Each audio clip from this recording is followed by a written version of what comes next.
All right, it's a cold but beautiful day here in South Louisiana. It's been cold here for the past 10 days or so, at least that, unseasonably cold. I, for one, am looking forward to spring. And today, I'm gonna try and catch some fish, throwing baits that typically work in the late winter into early spring. I'm really excited about my chances.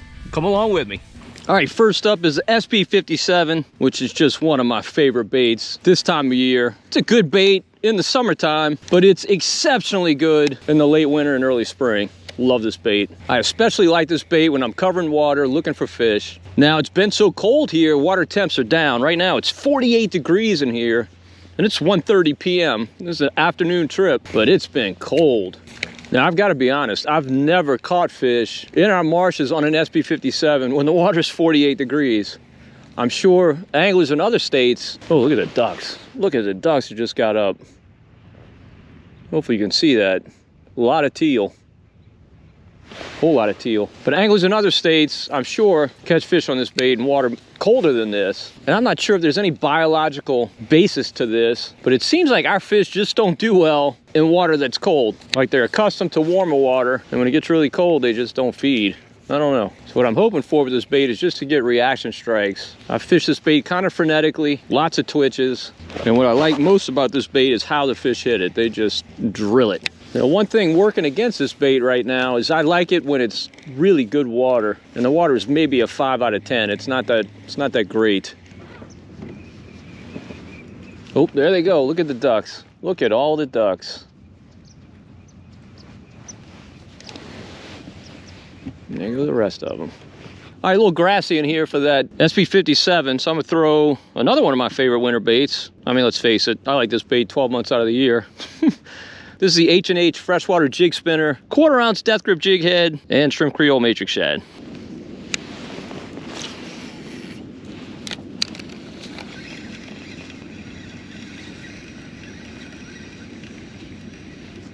Ooh, there's a fish.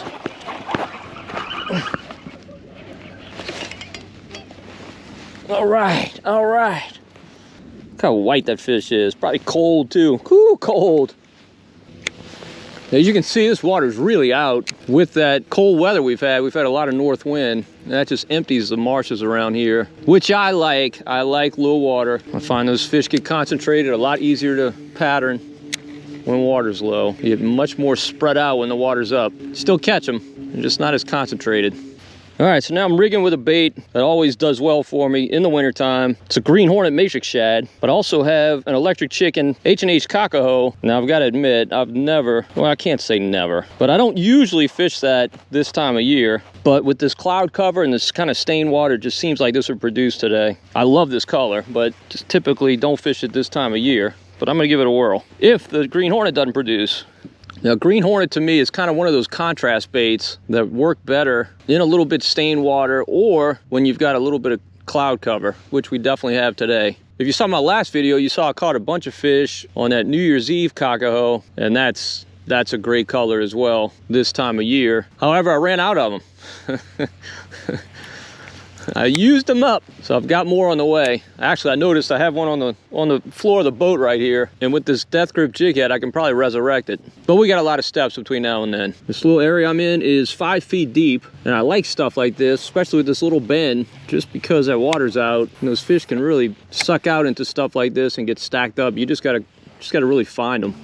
All right, we made a bunch of fruitless casts with this Green Hornet Matrix Shad. Could be that there's no fish in this area, or could be that they don't want the Green Hornet today. You just never know what the reason is that you're not getting bites. So try a different bait.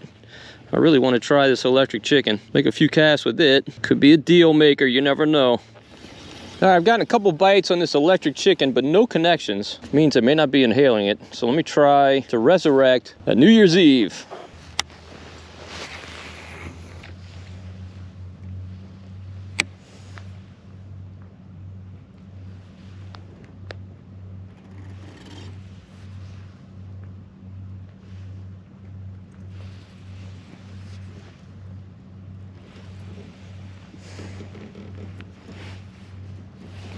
There's a fish. Second cast with the New Year's Eve. Just goes to show you how important color is. Been throwing that green hornet, been throwing that electric chicken.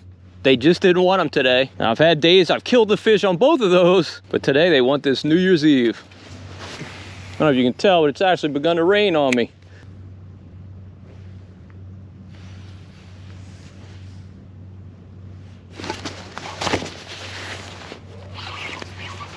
Oh, look at this, the rod slipped out my hands. Oh, there we go, big red. Big red. Uh-oh, my drag's a little tight.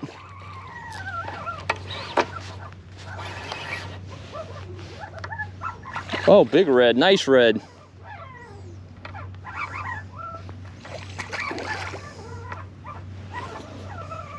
I tell you what, this fish is fighting like the water's 48 degrees. Not like a summertime red at all. As I mentioned in my last video, I started fishing 12-pound leader, so I'm not horsing this fish.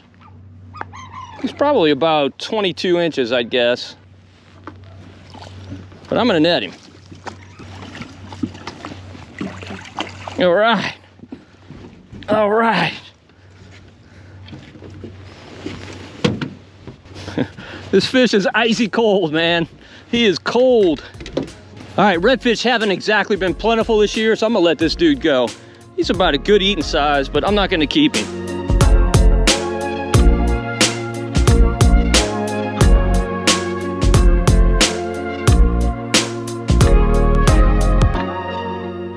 There was a time in my life when I kept everything that I caught. Oof, that's a bite. Everything that was legal, of course, but those days are long over. I just don't see the point in killing fish unless I'm positive I'm gonna put their flesh to good use. So I'll typically make a trip and keep enough for 1 or 2 meals at most and let everything else go. To me, catching fish is a lot more fun than eating fish, and believe me, I love eating fish, my favorite thing to eat. But I just want to make sure there are always fish here when I come back fishing. So yeah, I mentioned that 12-pound fluoro leader that I've been using, and I think it helps me get more bites. I really do. What's maddening though, is I've got a pretty fierce hook set, and man, I just break off so much on that hook set. I try and tone it down, but I'm not always successful. It's just instinct.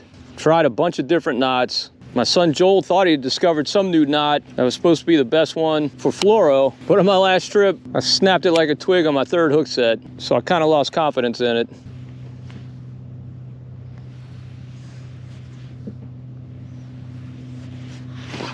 There he is. There's a bass. All right. I tell you what, it's amazing what a difference this New Year's Eve has made.